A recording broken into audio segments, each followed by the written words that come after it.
Hey, hi, hello. Where have I been? Well, frankly, with a lineup like this coming out in the last 6 weeks,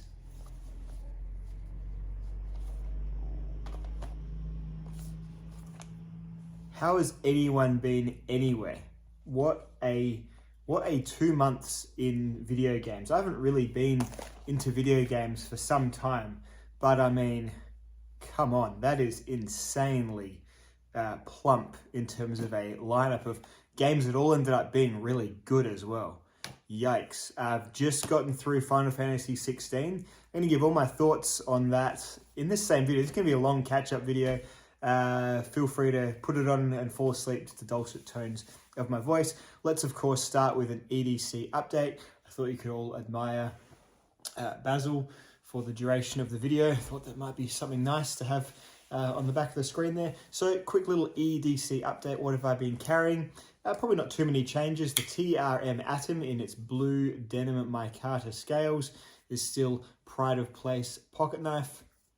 My tactile turn brass bolt pen is getting very nicely patinaed and well worn and well used as well. I like it a whole lot. It's got the good Pilot G2 inks, which I enjoy very much and are very easy to replace. So that's been great. In terms of lights, I'm carrying the not particularly good, but still effective Immolent L070 Mini EDC. This is a fine light in terms of how it functions. It's got good mode. It's got good enough throw. It's a stumpy light. It's not going to pierce the fog, but it gives a good floody beam that does well with the things that I use it for, putting the chickens to bed and whatnot. Of course, it's got a really crappy. Well, not crappy. It's well made. Crappy is probably not the right word. It's got an awkward proprietary charger, and you can't take the light apart. So that's not that great. And sometimes, even though it is a flat button, sometimes I find I accidentally knock it on in my pocket. So I've been carrying it in the front pocket of my jumper when I'm getting around to the jumper. It's winter here in Australia, so that means I've got a couple of extra little EDC. You know what? Chances are I've forgotten that they're in my pocket, and I've been carrying them to the shops and stuff anyway. So yeah, why not? These are EDC things as well. So in my side pants pocket, pulling it out now, here is my pruning shears. So my pruners, I got a little orchard out the side there. Every other day I find myself noticing, cool, it's time to prune that one back. I wait till the leaves are all fallen off them entirely. I don't know why, just a little bit of I just feel like it's the proper way to do it, or the right time to do it. Don't want to, steal any energy that plant could have made half a watt during that day from that one leaf that was still hanging on there. So I usually wait till they're all gone, and then I give it a good old pruning. I've got youngish trees, so I'm still very much in that shaping and sculpting mode for the first few years of pruning trees, and I'm still actually enjoying it a lot too. I know it becomes a pain in the ass as trees get bigger, but really enjoying pruning. This is truly, my sister got me these for Christmas.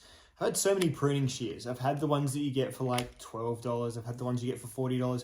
These are about the $80. What brand are these? These are Japanese Okatsuni 103s. And my goodness, it is night and day between these and even pruners that you would otherwise list as the good ones, like the Fiskars ones.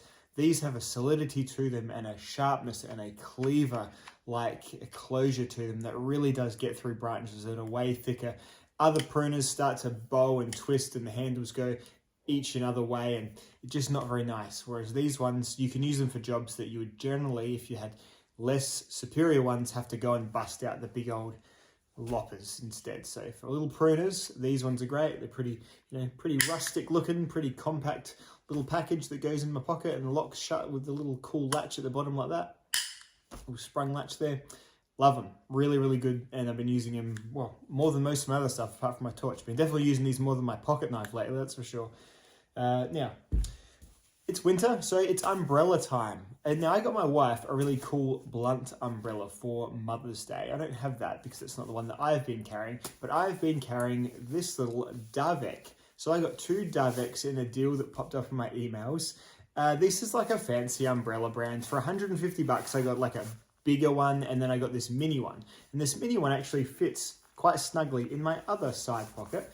And I find if it's there, when I'm outside, I don't wear a raincoat everywhere. When I'm outside, I can pop it open and keep on pruning, and it does quite well. So I've been carrying on this little EDC, or this little, not EDC really, this little mini Davek umbrella. I'll open it outside because I don't want to curse myself with horrendous luck.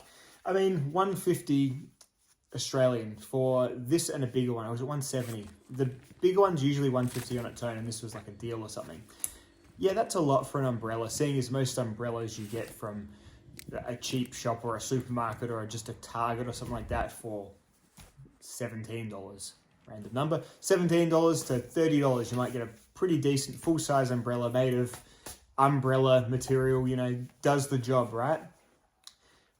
Is it really worth it? Well, for these Daveks, you do get sort of like a leathery, or at least like this one's a bit more of a polypropylene, a more solid feel, and everything does seem to be quite, the structure is definitely a step above. I don't really know if $170 for 2 umbrellas is absolutely ridiculous. Remembering I have spent in the past several $100s on a single pocket knife, so probably my brain and my kind of personality isn't really the one to make objective debate on that. But they seem to be very well produced in quality, and they've got that weight to them. And I know weight is kind of a stupid people way of feeling something's quality, but they definitely feel more robust than your average sort of more throwaway umbrella. But again, I don't run an umbrella factory. Do you? If you do, then you might be able to know, oh, that's ridiculous, it shouldn't be that much. But yeah, really, for something that's pretty handy to have in a pinch, and I always say, you got to keep an umbrella in your car. It's basically one of the essentials you should always have in your car. It's like an umbrella, a water bottle, a first aid kit.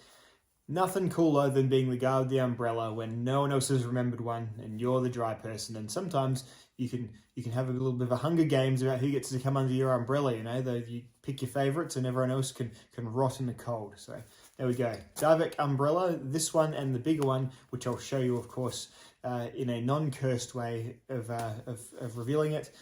Yeah, really, really pleasing me.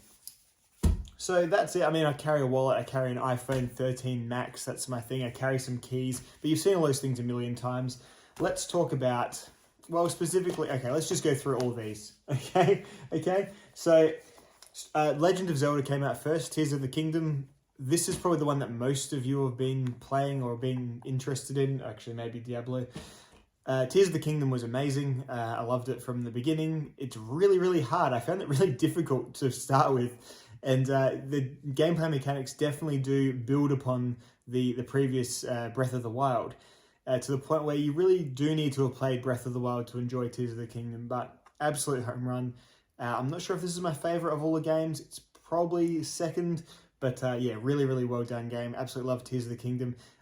We were that family, like that kid in The Simpsons. I got a pair of kids. Once I was done with it, your kids want to play it. And so you're like, but they don't want to share a cartridge. And I couldn't help but think of that kid who's all like, I don't want to share with Caitlin. Not that my kids are spoiled at all, but my God, it helped. They could just both play it at the same time, compare notes, how they were doing. And yeah, I love seeing how chaotic little children play Zelda.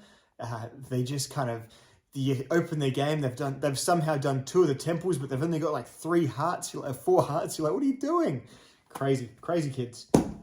Next came out Street Fighter 6. So I'm a big Street Fighter fan. Street Fighter 5, kind of generally speaking, wasn't the most beloved entry. It sort of it was born under a shadow and kind of was never really the ultimate game that it was kind of hoping it would be by the time it had been expanded upon and whatever. Street Fighter 6 really puts a lot of the problems number 5 had to bed. It really comes as a complete game. It's got a great roster of sort of lots of new characters. All your original characters are looking really kind of modernized and older versions of them because this is the latest game in the timeline. It's got a really sort of robust and somewhat silly one-player like campaign mode where you get to choose and make your own fighter, and you could make some abominations. And then you gradually learn and morph its own playstyle. Very, very cool. I've not really sunk that much time into it to get properly good at this yet. This is kind of a game that I'll just be picking up and putting down for the next few years, no doubt. But Street Fighter 6 is fantastic. Next came Diablo 4. Diablo, to me, I'm a Diablo 2 guy. I don't love Blizzard as a company. I think they're probably one of the more evil companies out there, but you can't deny what's a good game. And, you know, Diablo, you could say that it is just basically clicking or mashing a button for hours and hours and hours. And yeah, you'd probably be right, but overall, this one's got a lot of dimensions to what will happen when you mash that button endlessly, or those buttons endlessly. Just mashing your 6 controller buttons that are assigned to a skill over and over again, and I guess it's just about adjusting the things in the background to change how much numbers fall out of your enemy when you do that, is basically Diablo. Lots of loot. Almost feel like there's a bit too much loot in the game too quickly. It's a bit overwhelming. I've not yet to get really far into this. I'm a sorcerer at like level 32 or something like that, because no sooner did this come out than, well, you know me, you know my channel, Final Fantasy 16. I haven't had a new Final Fantasy game that I actually set time aside for, sat down and played, said, I'm just taking my week of rostered days off to play Final Fantasy. I will do the basic housework chores, but this is an event. This is an event for me. The last time I could sit down and properly play a Final Fantasy game was when 13 came out in 2009. So that's 14 years ago, right?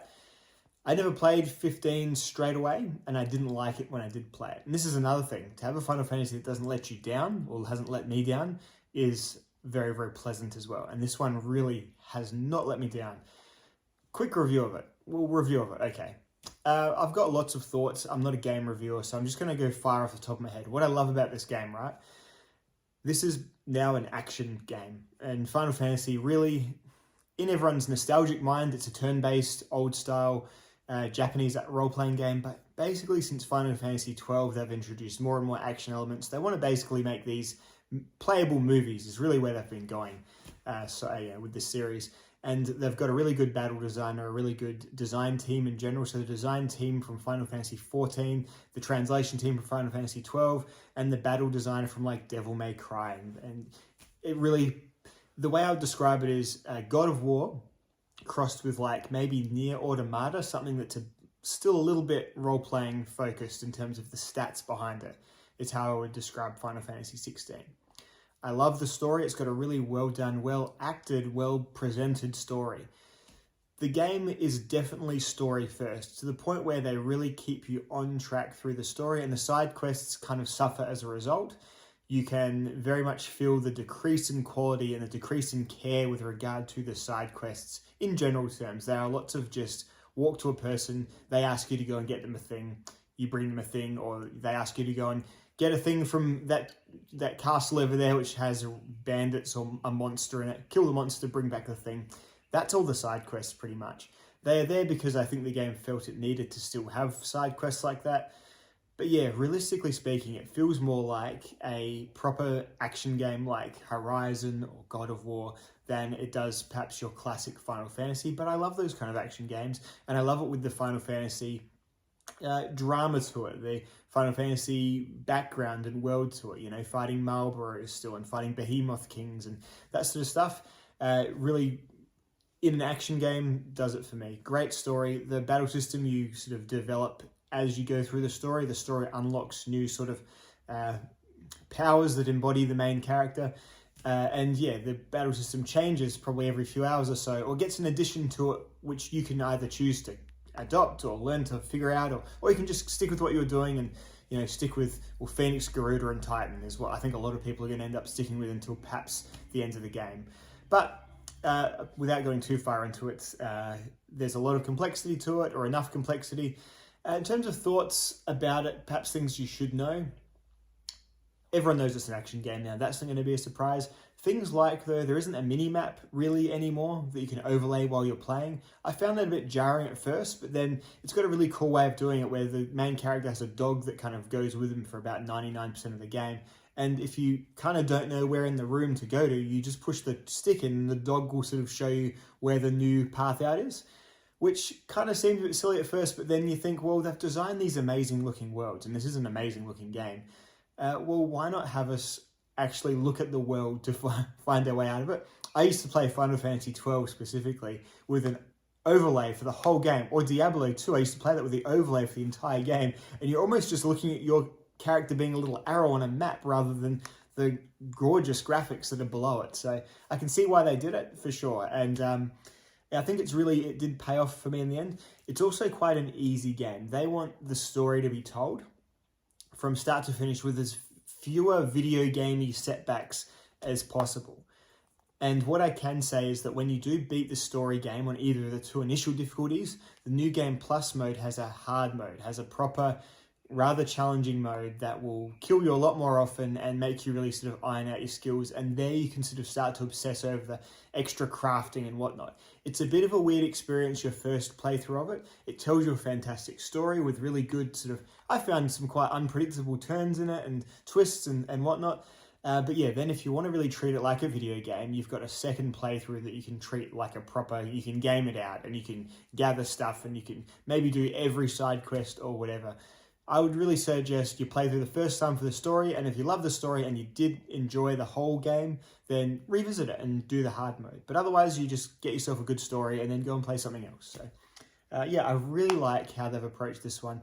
And in terms of my rankings, how it's going to fit in my best to worst numbered series, it's probably somewhere around the 3rd or the 4th favorite to me. Like, I like it a lot more than, say, Final Fantasy 15 and 13. I probably like it more than 10. I like it more than 8.